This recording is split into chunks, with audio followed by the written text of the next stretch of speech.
dime bag dilemma. Dallas voters to decide on loser weed policy. A proposed ballot initiative could decriminalize up to 4 ounces of marijuana in Dallas, but it was clear during Wednesday's council meeting the city leaders have mixed feelings about the issue. But ultimately, the Dallas City Council has no say in the matter now. By law, the measure must be put on the November ballot since the petition was certified by the city secretary. The petition was started by a group called Ground Game Texas. The organization works to advance social justice while strengthening democracy, according to its website. Ground Game Texas calls the charter amendment proposal the Dallas Freedom Act. Part of the amendment would direct the Dallas Police Department to stop issuing citations and making arrests for Class A or Class B misdemeanor marijuana possession. Another section prohibits city funds or personnel from being used to conduct testing on any cannabis-related substance to figure out if it meets the legal definition of marijuana under state or federal laws. Y'all, if you need any cannabis testing, I'm available. I've done a little bit of that. The amendment language also says the police officers can't consider the smell of marijuana as probable cause for search and seizure, except in the limited circumstances of a police investigation. And the proposal says officers can be punished if they are found to be violating the policy. Wait, hold on. You talking about omnidirectional accountability? At least 4 council members have previously voiced support for the issue. During Wednesday's meeting, Dallas Police Chief Eddie Garcia had a different view. Holding 2 freezer-sized plastic bags of weed, one with 2 ounces divided up into smaller bags and the other with 4 ounces prepared the same way. Garcia said it's worth the officers' time to investigate the larger quantity. In my opinion, 4 ounces is not a small amount or for personal use, Garcia said. Come visit NorCal, baby. With the weed bags in hands, quote, per my narcotics unit, the typical illegal purchase for personal use from a drug dealer in the city of Dallas is about 2 or 3 dime bags. Your narcotics unit could be working on fentanyl, but again, allow me to not insert too much real-time commentary. Garcia said 4 ounces equates to about 113 dime bags, or around 2 or 3 grams of marijuana, which could lead to around 38 different drug transactions.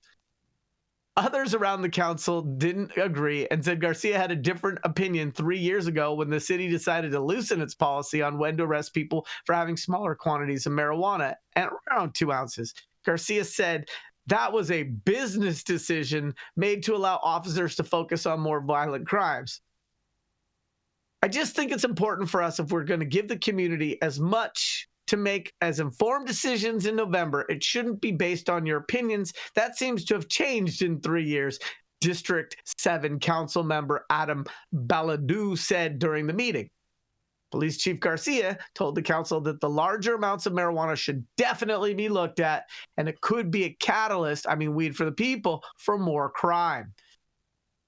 When can you purchase marijuana, much less 4 ounces, legally in the state of Texas? Garcia said you can't. This would increase demand. Wrong. And who prospers? Garcia said the drug dealers take the lion's share, and in return, Dallas's unserved communities get harmed. Year to date, Dallas's narcotics division served over 141 search warrants. Over 62 involved some amounts of marijuana, according to Garcia. In 2023, there were about 28 murders that involved some kind of drug. Some kind of drug. 2 involved PCP, 3 involved meth, 5 had to do with cocaine, and 17 involved marijuana, according to Garcia. So far this year, nearly 71% of our drug-related murders have involved some amount of marijuana, Garcia said. Combined, as of June, of our drug-related murders that we know of, over 66% have had some marijuana nexus. Boy, that is a sticky web of innuendo. Garcia listed several cases of murders that involve some amount of marijuana. Most of them centered around drug deals gone wrong and dealers being hurt while being robbed for their goods. Not everyone agreed with the narrative Garcia presented. In all of the examples you gave, that attribute other crimes to the possession of marijuana, you're conflating causation to correlation, Baladou told Garcia during the meeting, and I don't think that's a very accurate representation of the presence of marijuana being there in these crime examples that you've given. Belledew was one of the council members to champion loosening the law, the enforcement around possession of lower amounts of weed. He also endorsed Ground Game's initiative to get the new proposal on the November ballot. I want to also remind you that 3 years ago is when you put into place the 2-ounce general order change. And since then, we've had a consistent 3 years of a decrease in violent crimes, Belledew said. The picture that are being painted with these grim stories, to me, is misleading. Belledew also said that when the council was deciding on whether to change the department's general orders, Garcia had painted a different picture of the drug. We actually heard stories and opinions of yours from your experience that you in your long 25 years as a police officer have been around more homicide scenes that involved alcohol or other substances than marijuana in the first place. Garcia said his mind had changed over the years, not on the drug itself, but the quantity someone could get away with carrying around. District 14 council member Gay Donald Willis said that while the move made 3 years ago was a progressive move, she said this may be a move too far. Moving to 4 ounces just feels like you're crossing into this selling zone and creating a class of drug dealing, Willis said. It just seems like this is tied into weapons, other drugs, other activity. I'm really concerned about that, and I don't love that it is getting ramrodded onto the ballot. The city attorney's office staff made it clear that the initiative must be put on the ballot, and any plan to remove it by the council would likely be met with a lawsuit from the petitioners. Okay. So, Yarrow Kubrin, High at 9 News. Jason, Rico, Jenny, Dale, what do you think? Logical fallacies. These cops throwing every logical fallacy out there you can think of. Right. And what he knows is that the biggest substance associated with violence is alcohol. Exactly. So stop this fucking gaslighting.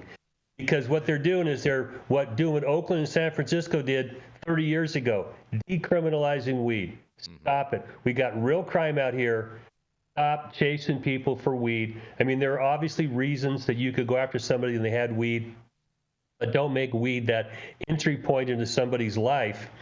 Criminally prosecute them, because there really is crime out there. Fentanyl is a bigger problem, and we still have people that want to beat each other up and stab each other and shoot each other, beat their wives up, or every once in a while a woman hit a guy over the head with a fucking frying pan because he needed it. Mm-hmm. But this is not a crime we should be putting our money into and paying a lot of attention to. So props to the other members on the council who called him out for his logical fallacies here, because this is just a truckload of horse shit. No, I agree. And I think everything's bigger in Texas, and the Reefer Madness campaigns are going to be bigger in Texas. And I cannot wait to see them start quoting what the quote unquote street value is of an ounce in Texas. $13,000 an ounce on the streets. This goes for here. Tell you what. Get the fuck out of here, man. Everything's bigger in Texas. I pray for Leah and all of them down in Texas. Go ahead, Jenny. Sorry. Okay. I mean, I think that until the packs actually start shooting somebody in a drug deal gone wrong, it's not weed that's killing people. It's people killing people. And yes, people do get shot in drug deals gone wrong all the fucking time. But that's not the plant's fault. That's not to say that there weren't other substances there. That's not to say that's somebody tried to rob somebody. Take the weed out of it. And honestly, if they really want to use weed as the issue for people getting shot in drug deals, then they need to point the finger back at themselves, because the only reason why there's the illicit deals going on is because they won't decriminalize this. So they still have people out here who are improperly valuing a product based on the fact that it's prohibited. So yes, if you want to worry about the fact that people are getting shot over drug deals gone wrong for a plant, then look at yourself for how you criminalize that plant, making it worth 5, 10, whatever you're lying about it being worth a pound. Look at that. Spit hot fire right there. They need to be worrying about girls gone bad rather than drug deals going wrong. You know what I'm saying? Mm-hmm. Fair enough. I think it's interesting that he talked about the average transaction size for the narcotics department in respects to the previous enforcement against cannabis. And when your narcotics department is working on dime bag enforcement, look, I don't profess to be a cop. If I grew out a nice mustache, I could probably be a pretty good one. But I did watch. I thought there's a height requirement. Oh, stop it! Stop the cap. I did watch The Wire for 11 seasons, so maybe I could opine on that. I thought the only reason why 5 seasons, bro. What you talking about? 11 good seasons. catch, thank you. I'm glad you're Come on, paying man. attention. I did come to believe through my 11 seasons of HBO research that the only time narcotics departments engage in enforcement against low-level drug transactions is when they're using that to work their way up the proverbial organizational ladder. And so this notion that they were going to tether their future approach to enforcement based on the statistics of enforcing against people who buy dime bags are not exactly flush in the pocket. And so you're probably talking about people who aren't just living paycheck to paycheck, but are really struggling to make ends meet, which would lead me to believe that's a pretty disadvantaged portion of the population and not necessarily indicative of the quote unquote drug trade for whatever drug we're talking about in the great state of Texas.